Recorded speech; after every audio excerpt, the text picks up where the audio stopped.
여러분들 저 유기농 들어보셨죠? 유기농에 반대되는 농사법을 우리가 관행농업이라고 그래요. 근데 이 관행농업이라는 거는 영어로 얘기하면 이제 이걸 컨벤셔널 애그리컬처라고 그러는데, 근데 이게 언제부터 시작됐느냐? 언제부터 시작됐는데 이걸 관행농업이라고 그러느냐? 참 아이러니하게도 수천 년 동안 우리 인류가 토지를 훼손시키지 않으면서, 환경을 훼손하지 않으면서 자연과 인간이 공존하는 농법을 수천 년 동안 해왔어요. 그런데 어느 날 갑자기 그걸 다 잊어먹고 느닷없이 화학비료를 쓰고 농약을 쓰고 농기계를 내다가 여기다가 또 하나 소위 종자 개량, 좋게 얘기하면 종자 개량이고요, 나쁘게 얘기하면 소위 GMO, 유전자 조작 상품입니다. Genetically Modified. 그래서 요거를 갖다가 하는 거를 2차 대전 이후에 시작이 됐어요. 2차 대전 이후에 시작이 돼서 당분간은 이거 가지고 농업 문제가 해결되는 걸로 착각한 적이 있습니다. 그걸 소위 녹색혁명이라고 불렀어요. 녹색혁명.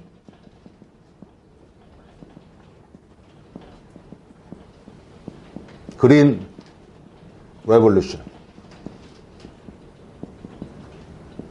이건 미국 정부뿐만이 아니고 전 세계 선진국들, 심지어 UN 식량농업기구에서조차 녹색혁명이 일어나서 인류의 기아 문제가 다 해결됐다고 착각한 적이 있었습니다. 근데 가만히 놓고 보니까 이 화학비료 쓰고 농약 쓰고 농기계를 가지고 농사를 짓다 보니까 어떤 문제가 생기냐? 아까 제가 얘기했잖아요. 건강한 토양은 여기에 무지무지하게 많은 숫자의 미생물, 또 균류, 말하자면 버섯 비슷한 이것들이 흙에 있는 식물이 필요로 하는 영양소들을 전부 다 자기네가 먹이 활동을 통해서는 또는 분비하는 분비물을 통해서 분해를 해가지고요, 식물이 흡수할 수 있는 상태로 만들어 놓는, 우리 눈에 보이지 않는, 말하자면 이 농부들이라고 그럴까? 아니면 하인들이라고 그럴까요? 이 엄청나게 많은 요것들을 화학비료를 쓰다 보니까 뿌리가, 식물의 뿌리가 깊이 들어갈 필요가 없는 거예요. 계속해서 지가 필요한 거를 자꾸 비료를 주니까. 그러니까 그 밑에 있는 이제 흙이 이렇게 있으면요, 여기 요만큼을 표토라고 그러고, 표토라는 게 뭐냐면 표층에 있는 흙인데, 요게 짧은 데는 뭐 한 5cm도 안 되는 데에서부터 시작해서 제대로 된 옛날 그 농사 한 번도 안 지어본 땅, 이런 거는 2 내지 3m 정도 됩니다. 그리고 깊은 거는 10m 정도 되는 것도 있어요. 근데 이 표토에 이제 작물이 이렇게 있잖아요. 그러면 뿌리가 이렇게 내려가는데, 처음에 뿌리의 역할은 뭐냐? 첫 번째는 요게 바람 불을 때, 비 올 때 안 쓸려 내려가게, 안 자빠지게 해주는 역할을 하는 거예요. 앵커 역할을 하는 거예요. 건물의 기초공사처럼. 그 다음에 두 번째는, 그러려니까 이제 말하자면 이 주근에서부터 이렇게 쫙 앵커를 하는 거죠. 그러고 나서 여기서 우리 눈에 보이지 않는 굉장히 가느다란 말하자면 실뿌리 같은 게 엄청나게 많이 뻗어나가가지고, 얘가 광합성을 하게 되면, 식물의 광합성이라는 건 뭐냐면 물하고요, 이산화탄소하고요, 빛하고, 이걸 가지고 설탕을 만들어내는 겁니다. 쉽게 얘기해서. 그러면 요거를, 얘가 광합성한 거를 뿌리를 통해서 말하자면 얘네한테 공급을 해요. 얘가 왜 공급을 하느냐? 하나를 주면 10개쯤을 지가 열심히 이런 거를 얘가 흡수할 수 있는 상태로 만들어주는 게 이게 소위 제대로 된 전통적인 농업입니다. 그래서 일본의 후쿠오카 마사노부라고 하는 유명한 그 사람이 쓴 책이 자연농업. 그런데 이렇게 농사를 짓는 거 하고 이렇게 농사 짓는 거 소위 이제 저잘난 맛에 모든 농화학자 무슨 농과대학 교수 이런 사람들이 농업혁명을 이뤘다고 생각하는 기계 발명하는 그 농기계 만드는 회사들이 온갖 만들어낸 거 종자가 바른 거 이걸 다 포함해서 이걸 굉장히 잘한다고 하는 거를 예컨대 100%라고 가정했을 경우에 더 건강하고 잔류농약이나 중금속도 하나도 없고 수확되는 게 영양소도 풍부할 뿐더러 맛도 더 있는 이런 걸 기준으로 봤을 때 순수하게 옛날 농법으로 돌아가 보니까 옛날 농법이라는 건 뭐냐면 옛날은 사회가 소위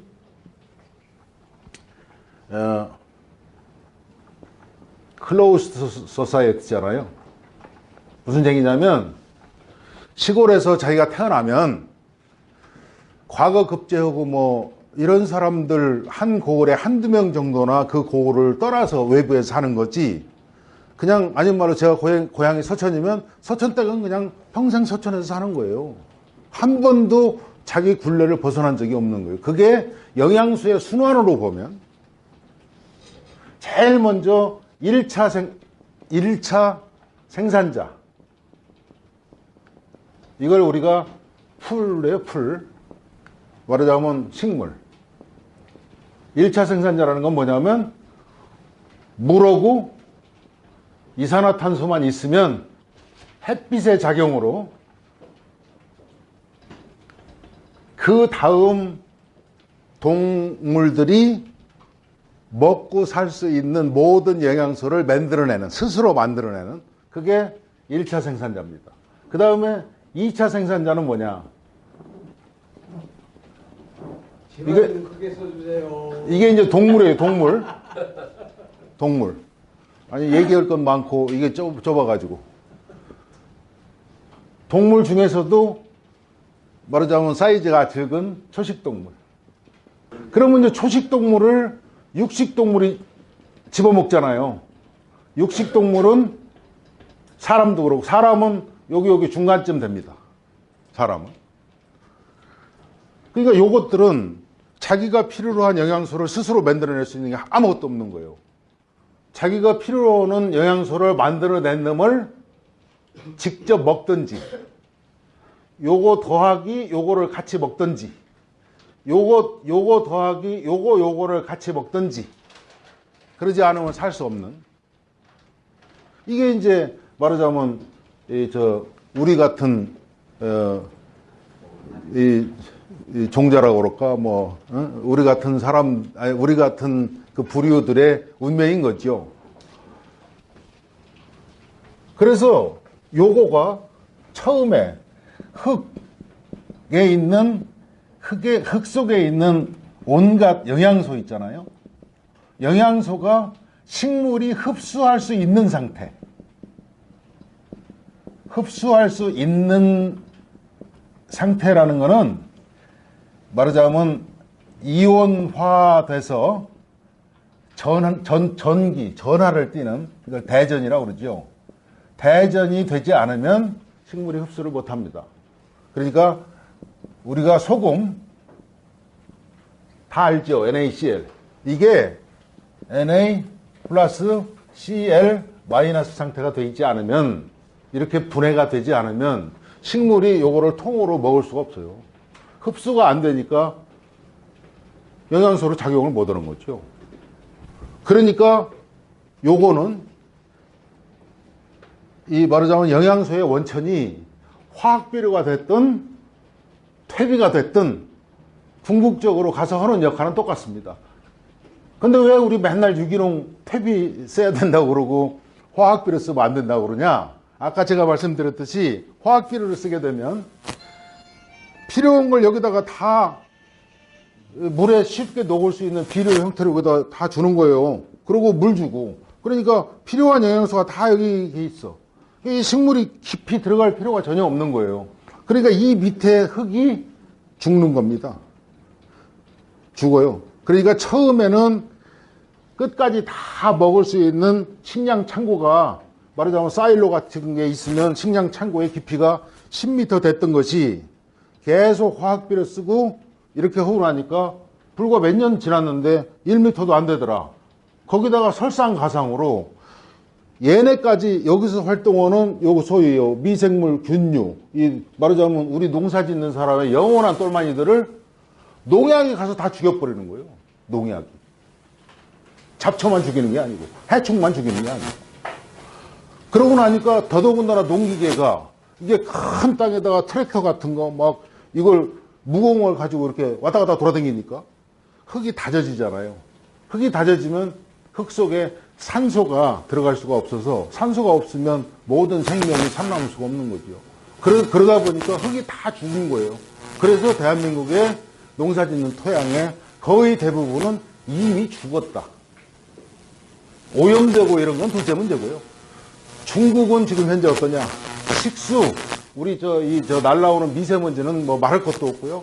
식수나 토양이 이미 농약이나 중금속이나 환경 호르몬 이런 거에 너무 오염이 돼가지고 거기서 생산되는 거를 사람이 먹으면 바로 죽는 건 아닐지 몰라도 한 10년이나 20년쯤 지나면 암이나 도저히 고칠 수 없는 불치병, 나치병뿐만 아니라 잘못하면 애들이 더 이상 그 다음 세대를 생산할 능력이 없는 상황이 급속도로 진행되고 있는 게 중국입니다.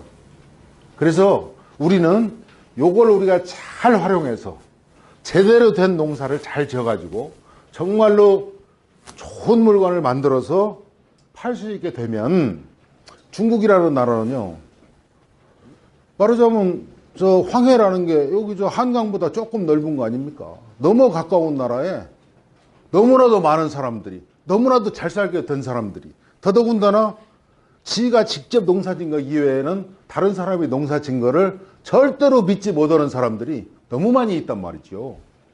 그래서 그게 바로 이제 국격인가요?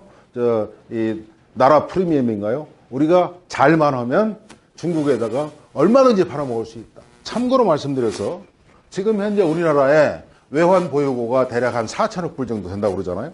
그거 가지고 우리가 몇 년 동안이나 먹고 버티고 살 수 있느냐? 우리가 먹거리 수입하는 게 연간 얼마어치 수입하는지 혹시 아시는 분 계세요?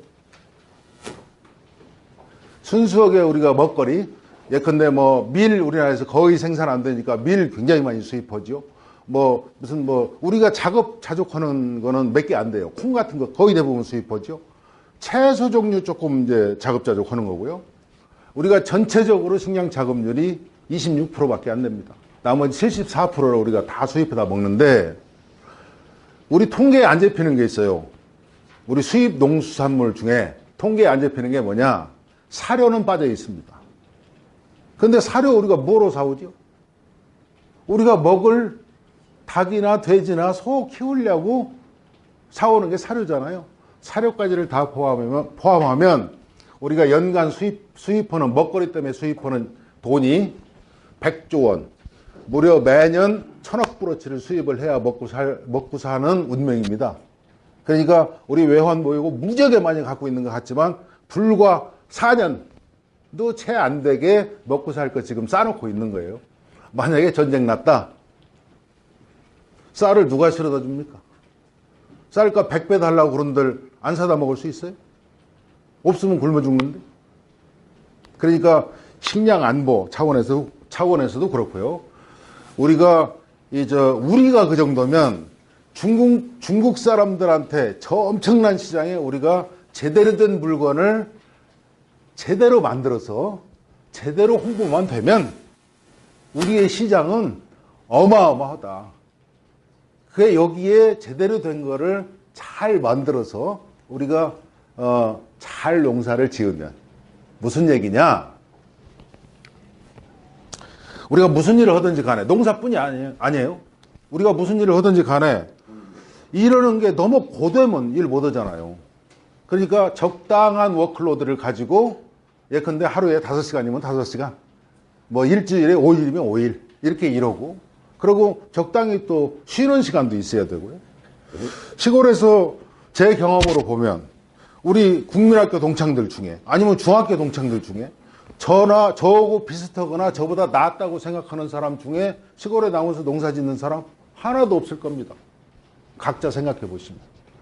다 나보다 못한 애들이 농사를 짓는 거예요. 조금이라도 머리가 돌아가면 허다못해 군청 소재지라도 가서 살고, 그보다 조금 남은 도청 소재지. 아니면 다 서울 와서 사는 거 아니에요? 그런데 그 사람들한테 뭐 신토부리, 우리 농업의 미래, 이거 맨날 얘기해 봐야 안 된다. 옛날 농업 방식으로는 이제 더 이상 안 된다. 새로운 방식이라기보다는 지금까지 수천 년 동안 우리 인류가 수많은 시행착오를 거치면서 발견해낸 거, 관행이 된 거, 이런 것들을 다 모아가지고 우리가 첫째, 너무 고생스럽지 않아야 된다. 둘째, 어느 정도 여가가 있어야 된다. 셋째, 농사 짓는 게 일정한 수준의 소득이 돼서 가끔 서울 올라오면 친구들 모아서 삼겹살에다가 소주 한 잔 정도는 그래도 한 두어 달에 한 번 정도는 살 수 있어야 사람 대접 받지. 서울 올라올 때마다 얻어먹고 내려가고요. 그러면 이제 몇 번은 좋다고 그러는데 군대 가서 휴가 나올 때 처음에 한두 번 좋아하잖아요. 맨날 휴가 나오고 또 나왔냐? 네가 휴가로 와서 못 살겠다. 이렇게 되는 거 아니? 시골에서 사는 사람 똑같아요. 그런 상황이 되면 안 된다.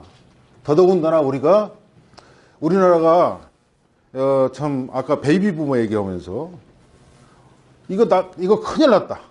다들 이렇게 생각하는데요. 저는 큰일 났다는 생각 하나도 안 합니다. 왜 그러냐면 우리가 아까 그 얘기했던 그런 카테고리를 충족시켜서 제대로 우리가 보람있게 일도 하고 누군가한테 의존하지 않고 내가 조금이라도 벌어서 다음은 1년에 10만 원이라도 세금 낼 수 있고 가까운 손자, 손녀들한테 찾아오면 용돈 다음은 10,000원이라도 줄 수 있는 그런 상황이 되는 농부의 수가 굉장히 많이 늘어나면 제가 볼 때는 아마 우리나라가 가지고 있는 거의 대부분의 문제도 많이 해결될 것 같고요. 본인들도 뭔가를 이렇게 생산적인 일을 하니까 굉장히 보람도 있을 것 같고, 그래서 제가 이제 농업에 매진을 하게 됐습니다.